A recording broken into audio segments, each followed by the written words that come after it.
What I'm about to tell you is something most doctors don't say out loud. The advice given to people with diabetes about fruit is a mess.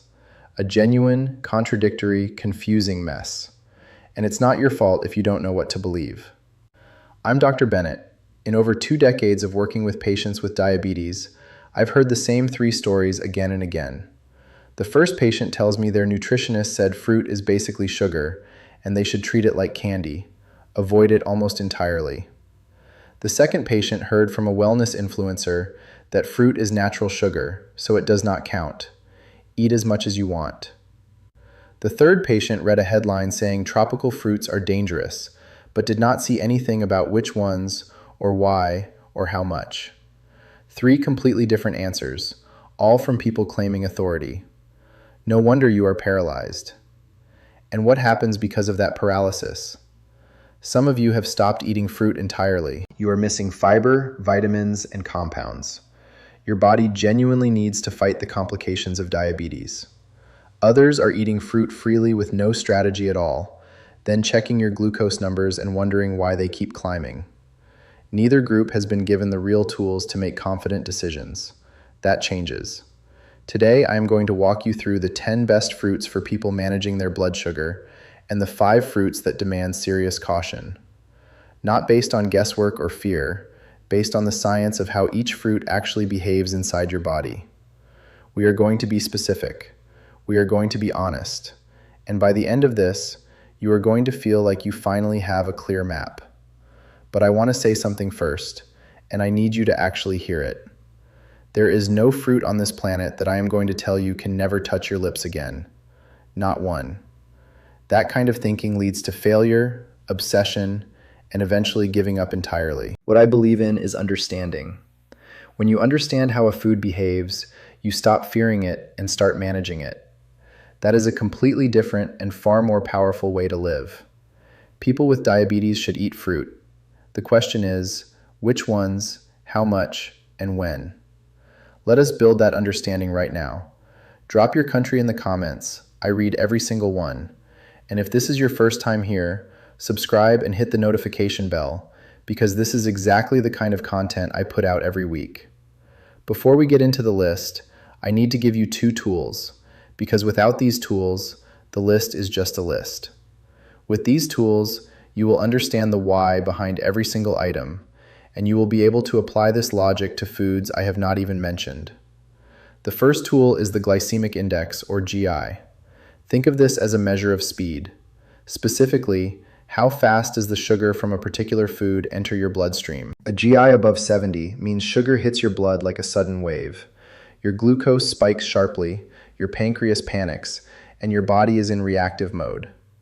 A GI below 55 means the sugar enters slowly, smoothly, like a gentle tide. That is what we want. The second tool is glycemic load, or GL, and this one is critically underused. If GI is speed, GL is total volume.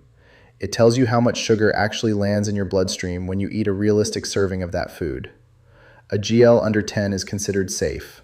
A GL above 20 is a serious red flag. Here is the rule I want you to carry with you for the rest of your life. When choosing fruit for blood sugar management, you want both low GI and low GL. One without the other is incomplete information. And one more thing before we dive in, I am going to hold everything to the same standard weight, roughly 4 ounces or 120 grams. That way we are comparing reality to reality, not a tiny handful to a massive bowl. Let's go through 10 fruits that help control blood sugar. The last one is the one I recommend most. Number 10 is plums. Plums do not get the attention they deserve.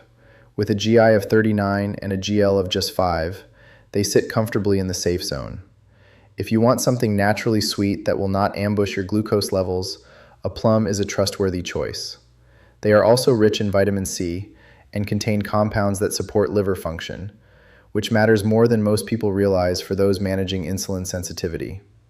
Number 9 is pears. A perfectly ripe pear has a GI of 38 and a GL of 4. Excellent numbers. But here is what I want you to notice about pears specifically. The fiber is not evenly distributed throughout the fruit. A large portion of it is concentrated just beneath the skin. If you peel your pear, You are peeling away significant protection. Eat it whole, skin on. That fiber acts as a physical barrier that slows the release of sugar into your blood. Do not throw that away. Number 8 is apples. GI of 36, GL of 6. You already know apples are good for you, but let me be more specific. Apples contain a soluble fiber called pectin. Pectin does not just slow sugar absorption. It also acts in your digestive tract to help reduce LDL cholesterol, which is your bad cholesterol. For a person with diabetes, cardiovascular risk is the #1 long-term concern.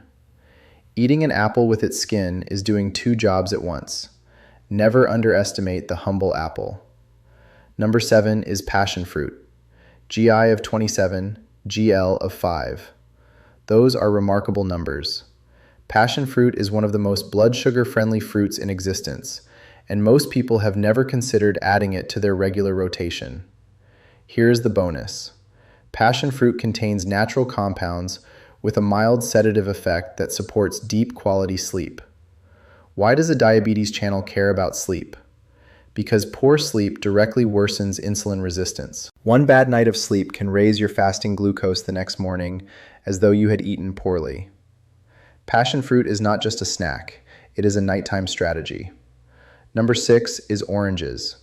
And I need you to stop here for a moment, because what I am about to say has more practical impact on your daily blood sugar than almost anything else in this video. A whole orange eaten with all its segments intact has a GI of 40 and a GL of 5. Safe, nutritious, genuinely beneficial. But drinking orange juice is not the same thing. They are not the same food. They are not interchangeable. Think about your own morning for a second. If you pour yourself a glass of orange juice, maybe you use 2 or 3 oranges to fill that glass. Now ask yourself honestly, would you ever sit down and eat 3 whole oranges in one sitting? Probably not. You would eat one, feel satisfied, and stop. But in juice form, those 3 oranges go down in under a minute, and you barely notice it happened. The fiber that would have slowed everything down is gone, left behind in the pulp. What reaches your bloodstream is essentially a concentrated wave of sugar. The GL of that glass climbs above 20, which is the red zone. This is one of those moments where the healthiest seeming habit is quietly working against you. Fresh squeezed, organic, no added sugar, and still a problem. Because it is not about what was added, it is about what was removed. The fiber was removed, and the fiber is the protection. Eat your orange, do not drink it. Number 5 is kiwi. GI of 38, GL of 9. Kiwi earns its place here for 2 reasons. One is obvious. It is genuinely low in its glucose impact. The second reason is what makes it particularly valuable for diabetic patients specifically. Kiwi is dense in antioxidants, particularly vitamin C and vitamin E together, that have been shown in studies to help reduce blood pressure. Why does that matter here? Because approximately 2/3 of people with type 2 diabetes also develop high blood pressure. Managing both conditions simultaneously through food choices is enormously valuable. Kiwi lets you fight on 2 fronts at once. Number 4 is strawberries. GI of 41, GL of 3. That GL of 3 puts strawberries among the safest fruits you can eat for blood sugar management. But the real story of strawberries is in a class of pigment molecules called anthocyanins. These are the compounds that give strawberries their deep red color, and they are among the most potent cardiovascular protectors available through food.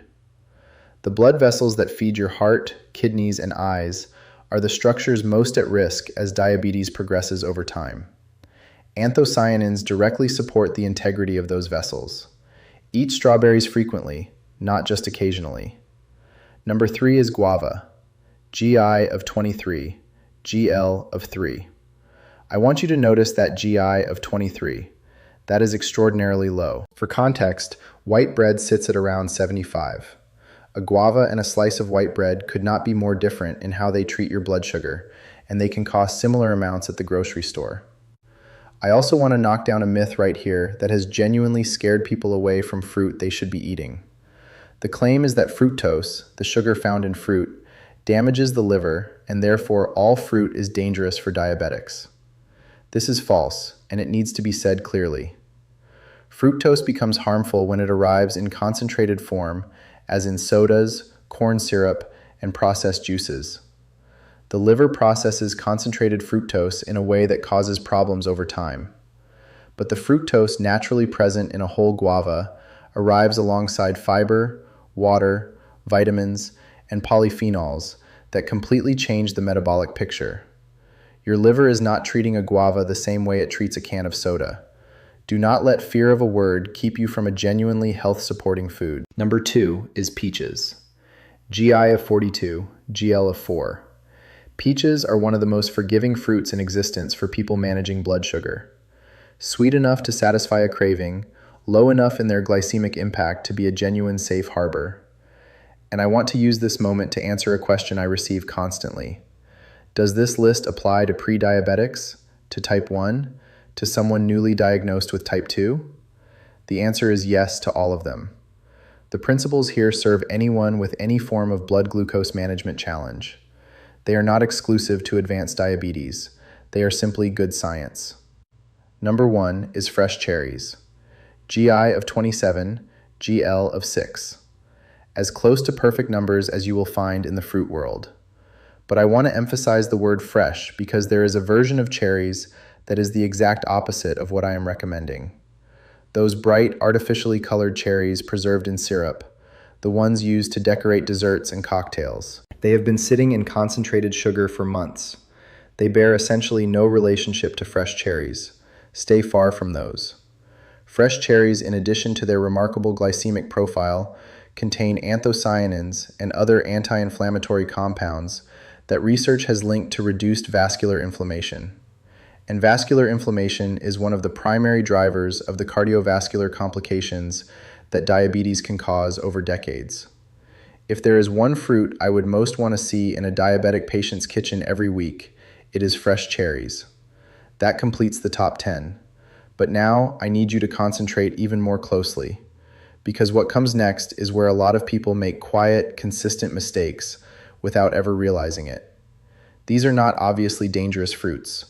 They show up in wellness plans, smoothie recipes, and hospital cafeterias. They have good reputations. And for someone managing blood sugar, that good reputation is exactly what makes them so easy to underestimate. We have been in safe territory.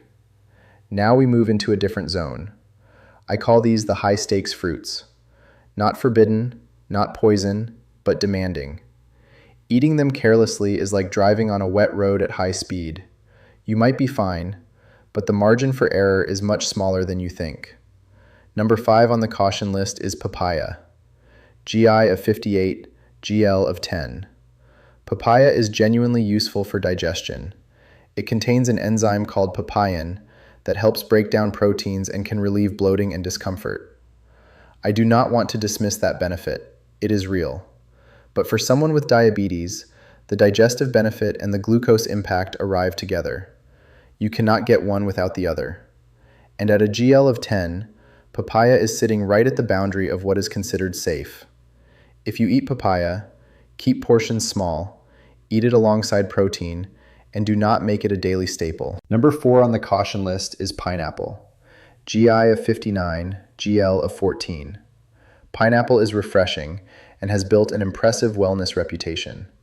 You have probably seen claims that it burns fat, detoxifies the body, and reduces inflammation through an enzyme called bromelain. Some of that has scientific support, but your pancreas does not know about pineapple's reputation. It only knows about the sugar load. And at a GL of 14, pineapple delivers a substantial glucose challenge. Half a cup maximum, not a bowl, not as a freebie because it seems healthy. Treat pineapple with respect. Number 3 on the caution list is mango.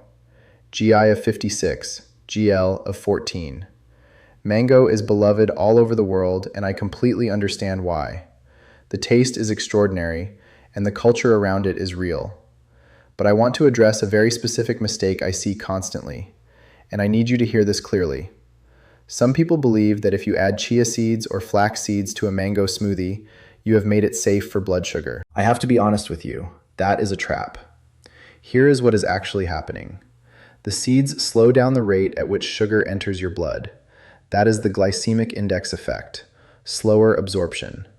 But the glycemic load, the total volume of sugar your body has to process, is completely unchanged. Your pancreas still has to deal with every single gram of that mango sugar. You have just stretched the timeline, not reduced the burden. Think of it this way. Imagine you owe money.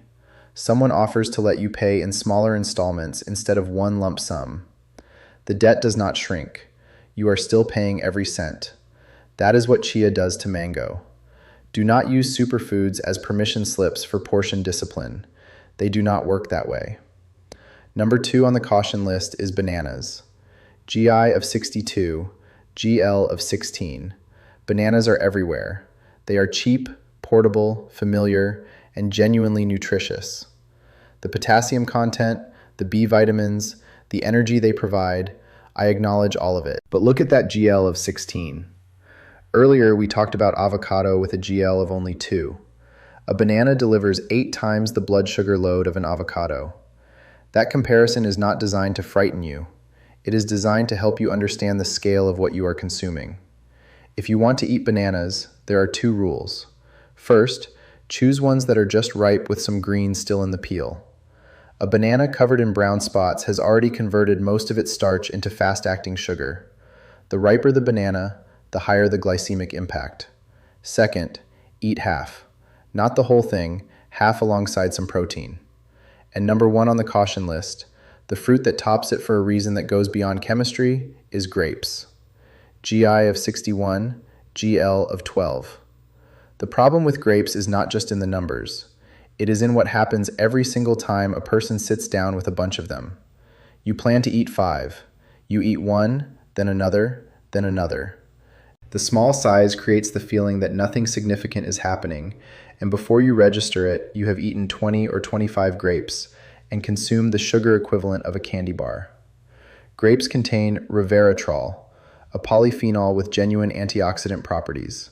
That is real. But the portion problem that grapes create in practice is equally real. If you want grapes, count them out before you eat a single one. Set your number at 10 and stop there. Never eat directly from the bunch. Before we get to the special case I know many of you have been waiting for, I have to warn you about 2 dangers that are more serious than any individual fruit on either of these lists. The first is dried fruit.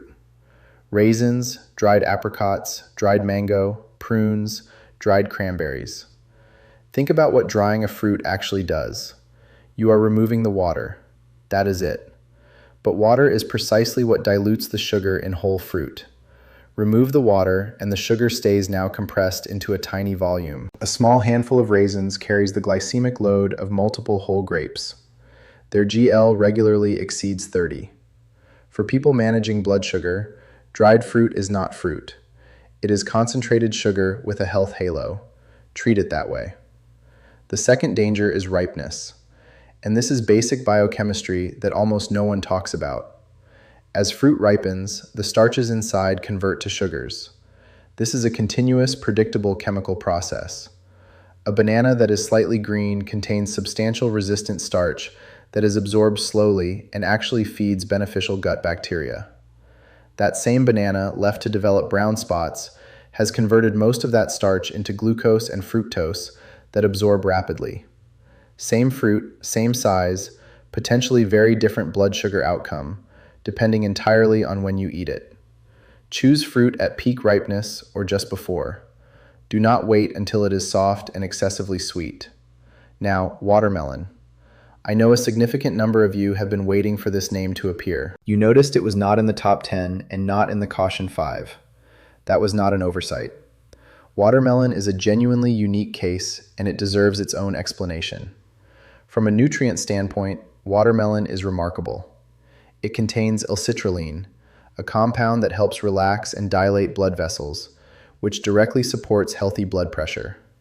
For someone with diabetes, where cardiovascular risk is already elevated, that is a meaningful benefit. From a glycemic index standpoint, watermelon scores very high, above 72. That looks alarming on paper. But here is the paradox. The glycemic load of a standard 120-gram portion is only 4, because watermelon is 92% water. There simply is not that much sugar in a realistic serving, even though what sugar is there moves fast. So in theory, moderate watermelon is quite manageable for most people with diabetes. But here is where I need you to be honest with yourself. Think about the last time you had watermelon. Did you cut a precise 4-ounce slice, eat it, and genuinely stop? Or did you keep going because it was cool and sweet and refreshing, and the bowl was still right there in front of you? Most people know the answer without thinking too hard. The trap is not in the watermelon. It is in what watermelon does to your sense of portion. If you have the self-awareness to eat one measured serving and put it down, watermelon can be a genuinely good choice. If not, the speed of its sugar absorption, combined with the reality of how much you actually eat, can create real problems. Only you know which category you fall into. Be honest with yourself about that. I want to speak to you directly for a moment, not as a doctor reading from a list, but as someone who has sat across from thousands of people navigating exactly what you are navigating right now. I read the comments on these videos every single day, and beneath the questions about glycemic indices and medication names and which fruits are safe, I hear something else. I hear exhaustion. I hear people who have received so many contradictory instructions from so many different voices that they have stopped trusting their own judgment entirely. People who feel like every food choice is either quietly saving them or slowly destroying them. That is an exhausting way to move through the world. And I want you to know that I see it. Here is what I also know. Trying to change everything about the way you eat in 1 week is the most reliable path to changing nothing permanently. Radical overhauls feel powerful in the first few days. They rarely last beyond 2 weeks. Small, specific, consistent changes are what actually move the needle over months and years. So here is what I am asking you to do tomorrow. Just tomorrow. Not a new lifestyle, not a complete overhaul, just one thing. Tomorrow, look at your breakfast. Breakfast determines your glucose trajectory for the entire day. A high-sugar breakfast creates a cascade of cravings, reactive hunger, and elevated glucose that can follow you all the way through to dinner. A stable breakfast changes the arc of the whole day. If you currently start your morning with sweetened cereal, white toast, fruit juice, or a blended fruit smoothie, try this instead. 2 eggs, any style, and 1 fruit from the top 10 list, eaten whole. A peach, a handful of strawberries, a couple of plums, nothing complicated, nothing expensive. The protein from the eggs slows everything down and keeps you full. The fiber from the whole fruit does the same. And here is what most people notice the first time they try it. The mid-morning crash disappears. The craving that usually hits an hour after breakfast, the fatigue, the sudden hunger, it largely goes away when your morning meal stops being a glucose spike in disguise. Start there. 1 meal, 1 change. Give it 5 days and pay attention to what your body tells you. When that change feels like your normal, add the next one. Progress built on small, consistent wins is permanent. Perfect plans abandoned in frustration are not. Let us bring it all together. The 10 fruits you can eat with confidence because they combine low glycemic index with low glycemic load are plums, pears, apples, passion fruit, whole oranges, kiwi, strawberries, guava, peaches, and fresh cherries. These are not just safe options, they are genuinely therapeutic. They provide nutrients that protect your cardiovascular system, support your immune function, and help your body manage insulin more effectively. The 5 fruits that require real caution are papaya, pineapple, mango, bananas, and grapes. They are not forbidden, they are demanding. Smaller portions, careful attention to ripeness, never in dried or blended form, and always alongside protein to buffer the glucose impact. And the 2 rules that sit above all of it. Whole fruit always beats juice or smoothie, and riper fruit always carries more sugar than fruit eaten at peak ripeness or just before. Managing diabetes is not a war against food, it is a project of understanding. The more precisely you understand how the foods you love behave inside your body, the more freedom you actually have. Not less freedom, more.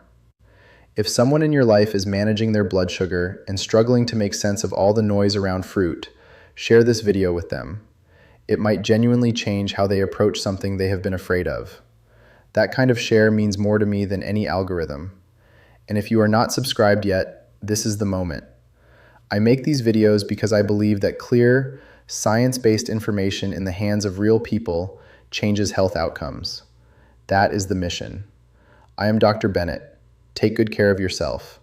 I will see you in the next.